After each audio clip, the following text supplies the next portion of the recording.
Take a moment to imagine the scale of our reality.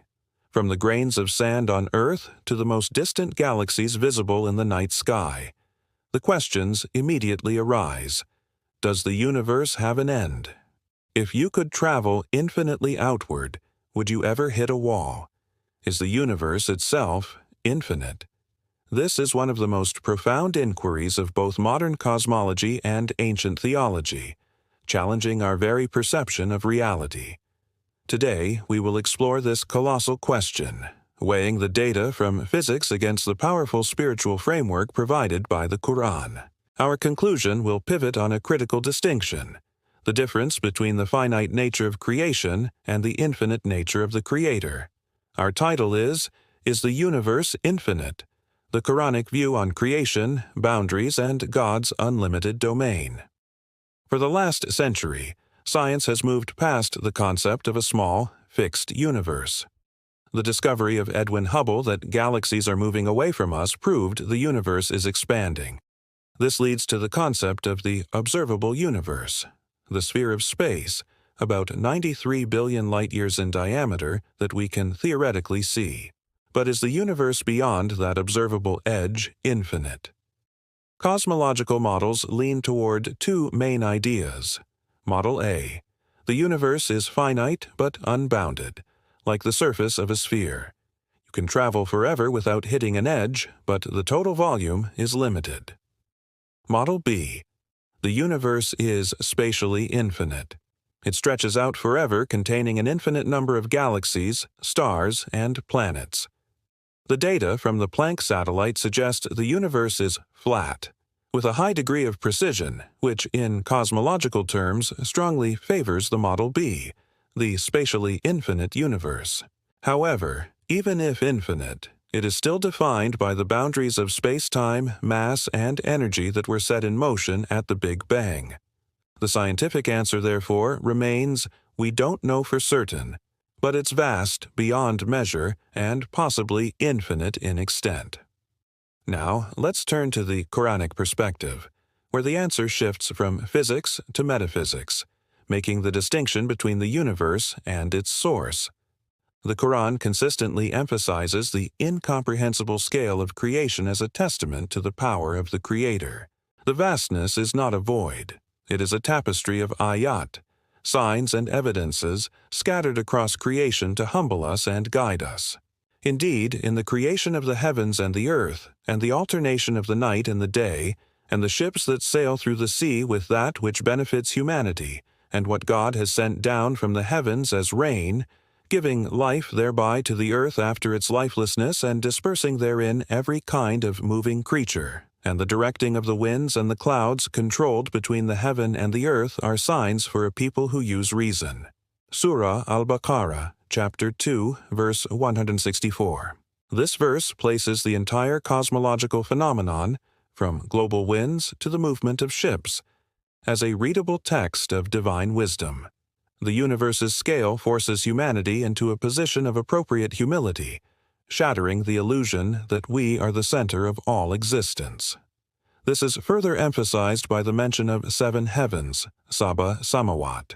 This phrase appears repeatedly in the Quran, such as in, "The 7 heavens and the earth and whatever is in them exalt him, and there is not a thing except that it exalts God by his praise, but you do not understand their way of exalting."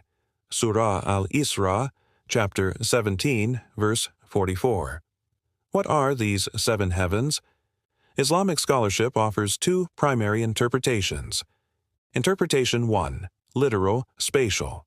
7 distinct layers or dimensions of existence, stacked spatially above the terrestrial sky, perhaps corresponding to the classical planetary spheres or unseen planes of reality. Interpretation 2, figurative, conceptual. The number 7 signifies multiplicity, complexity, and completeness. The 7 heavens denote the complexity of the entire cosmos, encompassing everything we know and everything we don't. In the modern context, some scholars see a connection to the idea of a multiverse, where our observable universe is just one of many distinct layers of creation. Regardless of the interpretation, The seven heavens decisively demonstrate that our known reality is merely one part of a structured, multi-layered, and immense creation. If the visible universe is already 93 billion light-years across, the addition of 6 more layers of heavens pushes the scale beyond human comprehension, far closer to the concept of spatial infinity. However, the Quran firmly establishes that even this monumental creation has a precise definition and a boundary set by the Creator's will. It is defined by taqdir, divine measurement. The sun and the moon, for instance, are not left to cosmic chaos. They move according to a precise decree. The sun and the moon move by precise calculation. Surah Ar-Rahman, chapter 55, verse 5. Everything in the universe, from the movement of planets to the lifespan of a star, is measured, calculated, and finite in its duration and its extent. This is the crucial theological point. Anything that is created must, by definition, be limited relative to the eternal, uncreated source. Even if the universe were spatially infinite, Model B, it would still be an infinite extension of a created, determined reality. It has a beginning, and it has an ultimate end. And the heaven, we built it with power, and indeed, we are actively expanding it. Surah Ad-Dariyat, chapter 51, verse 47. The phrase, "we are expanding it," resonates stunningly with modern cosmology's discovery of cosmic expansion. But crucially, the verse also states, "we built it with power." It was constructed, designed, and set in motion, a clear indication of a finite, created entity, regardless of its current size. The most powerful way the Quran expresses the vastness of creation relative to the limits of human knowledge is through the famous ink and sea analogy. Imagine trying to describe the universe to someone who only knows one room. The task is impossible due to the limits of their perception. The Quran says, "Say, if the sea were ink for writing the words of my Lord, the sea would be exhausted before the words of my Lord were exhausted, even if we brought the like of it as a supplement." Surah Al-Kahf, chapter 18, verse 109. The words of God represent His knowledge, His decree, His laws, and His creation. The entire ocean would run out of ink before the descriptive capacity was exhausted. In another verse, the analogy is heightened, and if whatever trees upon the earth were pens and the sea were ink, extended thereafter by 7 more seas, the words of God would not be exhausted. Indeed, God is exalted in might and wise. Surah Luqman, chapter 31, verse 27. Even if all the trees became pens and the oceans were multiplied 7-fold as ink, the scope of God's creative decree remains untouched. This passage is the Quran's response to the question of infinity. While the physical universe might be vast or spatially infinite, it pales in comparison to the scope of the Creator's reality. Human beings are limited by their senses, their instruments, and the structure of their minds. Our knowledge, ilm, is a tiny fraction of total reality. They ask you, O Muhammad, concerning the soul. Say, "The soul is from the command of my Lord, and you have not been given of knowledge except a little." Surah Al-Isra, chapter 17, verse 85. Our inability to define the boundary of the universe may not be a flaw in the universe itself, but a limitation placed on our perception and intellect. Perhaps the true boundary of the universe lies outside of space-time, in the domain of the unseen, or Al-Ghaib. Al-Ghaib is the realm that exists beyond our senses, where the answers to questions about ultimate boundaries truly lie. The ultimate truth is that the Creator is Al-Wasi, the all-encompassing, the vast. This is the only true infinity in the Quranic cosmology. God is not contained by the universe. The universe is contained within God's power, knowledge, and domain. And to God belongs the East and the West. So wherever you might turn, there is the face of God. Indeed, God is all-encompassing, Al-Wasi, all-knowing. Surah Al-Baqarah, chapter 2, verse 115. The very name Alwasi signifies a boundlessness that physics can never describe, as it transcends dimensions, time, and matter. If God's knowledge is limitless, then the potential for creation is also limitless, far exceeding the actual creation we call the universe.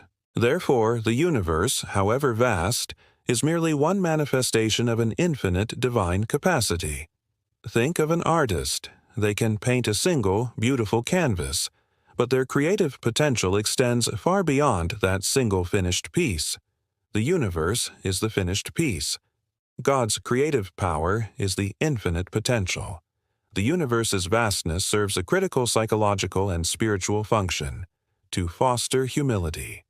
Every step humanity takes in science, every galaxy discovered, should lead to a corresponding increase in awe, not arrogance. When the prophet Abraham, peace be upon him, sought certainty about God, he was led to contemplate the celestial bodies. He looked at the stars, the moon, and the sun, each one vast and magnificent, but realized they all set. They all had a beginning and an end. This intellectual journey led him to the only logical conclusion: the Creator must be that which does not set, that which is not bound by the limits of the cosmos. Indeed, I have turned my face toward He who created the heavens and the earth, inclined to truth, and I am not of those who associate others with God. Surah Al-An'am, chapter 6, verse 79. This is the Quranic purpose of contemplating the infinite, not to solve a geometry problem, but to solve the identity crisis, to know who you are in relation to the universe and who the Creator is. The concept of the universe being either finite or infinite is, ultimately, secondary to the concept of the Creator being absolutely, truly infinite. Our scientific models, whether Euclidean geometry or Einstein's relativity, are tools created within the universe. They cannot definitively measure what is beyond it. When the Quran uses terms like seven heavens or speaks of God's throne, al-Arsh, it points to levels of reality that completely dwarf the physical dimensions we measure. This perspective is a beautiful synthesis. It encourages the astrophysicist to keep searching for the boundaries of the universe. And, simultaneously, it tells the theologian that whatever boundary is found, it will only confirm the finitude of the created world. The truth is that the greatest mystery is not the size of the universe, but the fact that something so complex and vast exists at all. The ultimate, absolute, and only true infinity belongs to the divine reality. The Quran encourages us to embrace the vastness of the cosmos, to study its laws, and to marvel at its complexity. But it prevents us from falling into the trap of worshiping the creation itself, no matter how immense it may be. The universe is a glorious sign. God is the sign maker.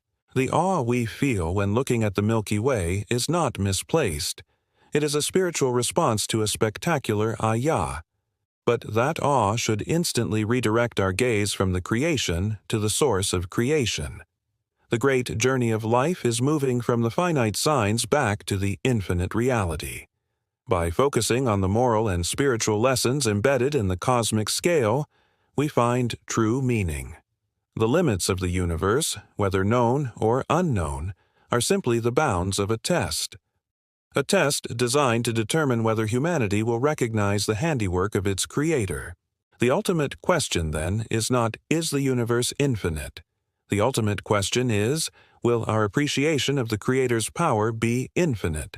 That requires infinite gratitude, shukr, infinite humility, tawadu, and infinite pursuit of knowledge, ilm, that benefits humanity. Our final conclusion, drawn from the Quran, is profound. The universe is vast beyond human imagination, possibly infinite in scale, but it is unequivocally finite in its created nature. The only true, absolute infinity is God, Al-Wasi, the all-encompassing. We hope this exploration has expanded your mind and humbled your spirit as you contemplate the incredible scale of creation. Our mission at Quran X Insight is always to fuse the pursuit of scientific knowledge with profound spiritual insight. If this video resonated with you, providing a deeper faith-based framework for understanding cosmology and God's power, please consider supporting our channel and helping this essential message of balanced inquiry reach a global audience. Take a moment right now to like this video. Your positive feedback helps us confirm the resonance of this content. Share this script and its insights with cosmologists, students of physics, and anyone who looks up at the stars with wonder. And most importantly, please subscribe to the Quran X Insight channel and ring that notification bell. Your subscription is your commitment to continue exploring the deep wisdom found at the intersection of science and spirituality. We are profoundly grateful for your time and willingness to engage with these vital concepts. May your contemplation of the universe always lead you to greater humility and awe. May peace and guidance be upon us all.